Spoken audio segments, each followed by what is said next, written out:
breathe rapidly enough to get it up just even the mildest hill, or perhaps fight off a predator. 175. We don't know how they fought predators, but we do know how sauropods moved. Yeah, 156. I think the main thing that it shows is that you have a Dr. Martin Lockley. You have a very narrow trackway, because you can put a line right down the middle here, and you can see that the back footprints, like here and there, they touch on this midline. So this means that the animal was very upright and erect, and almost put one foot in front of another as it walked along.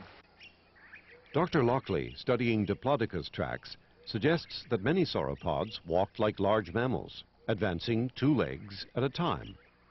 If that were true of Mamenchisaurus, it would walk twice as fast as humans.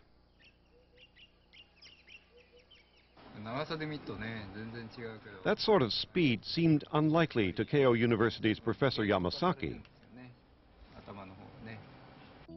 If a 25-ton body moved 2 quite small feet at a time, like this, says Yamasaki, the other 2 would sink into the ground. No, this animal moved just 1 foot at a time, keeping the other 3 firmly planted. For example, it moved 1 front leg while the other 3 took the weight, then a hind leg, and so on. That gives a walking speed less than 3 kilometers an hour, much less than humans.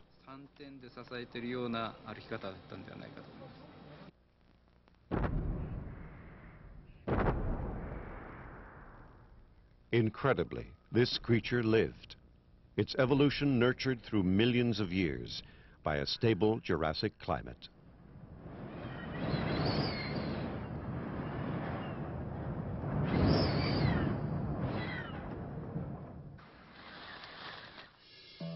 Its gestation took time. 225 million years ago, this was our world. Small, fast, bipedal carnivores sprang from those late Triassic times. This is the goose-sized Eoraptor. From this to Mamenchisaurus would take more than 60 million years. Housed in Beijing is what we might call a halfway species, also from the Gobi, the ancient sauropod Lufengosaurus. Its bones suggest that Lufengosaurus stood up on 2 legs, but that it walked on 4.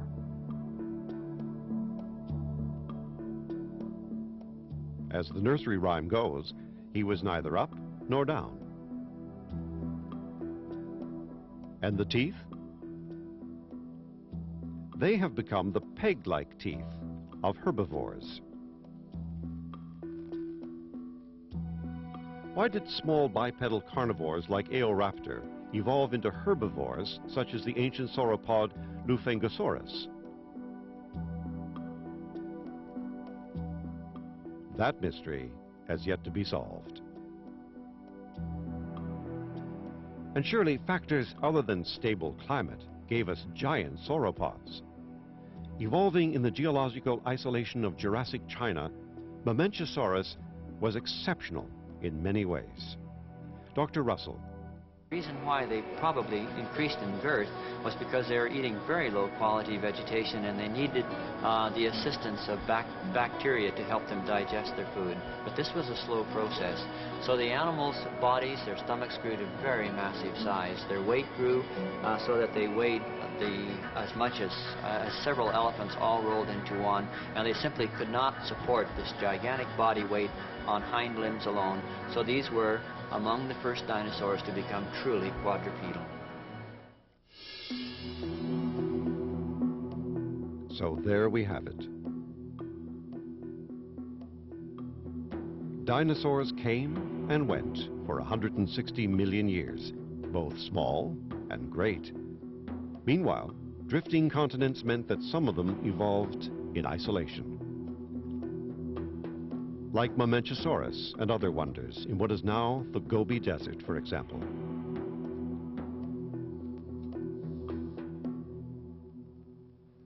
the goby guards its secrets. Yes, Mamenchi, they're your secrets to know, ours to discover. Did you really evolve that neck to avoid moving your body? At a time when the atmosphere contained less oxygen, is it true you just took half a breath each minute?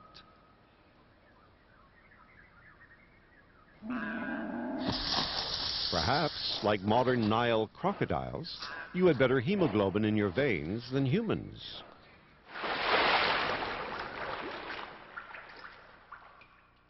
One day, Mamenchi, we'll find out.